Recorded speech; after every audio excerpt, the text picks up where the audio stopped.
ఏం జగన్ నోరు ఎలా ఉంది నీకు? మీ సతీమణి భారతి గారిని పెళ్ళాం అంటే నీకు నచ్చుద్దా? జగన్ పెళ్ళాం భారతి గారంటే నీకు కోపం రాదా? అంటే మా జీవితాలు, మా వ్యక్తిగత జీవితాలు నీ నోటికి ఎదొస్తే మాట్లాడతావా?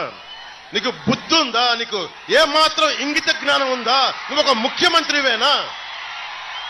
అరే, ఎవరి జీవితాల్లో, వ్యక్తిగత జీవితాల్లో ఒడిదుడుకులు ఉన్నావు? అందరి సంసారాలు సవ్యంగా సాగుతున్నాయా? ప్రతి కుటుంబంలో విభేదాలు లేవా? భార్యాభర్తల మధ్య అందరూ సమగ్రంగా సాన్నిహిత్యంగా ఉండలేని పరిస్థితుల్లో విడిపోతారు. అరే, నా జీవితంలోంచి వెళ్ళిపోయిన ఆడబిడ్డల్ని కూర్చోబెట్టి నువ్వు మాట్లాడితే ముగ్గురు పెళ్ళాలంటే మూర్ఖుడా,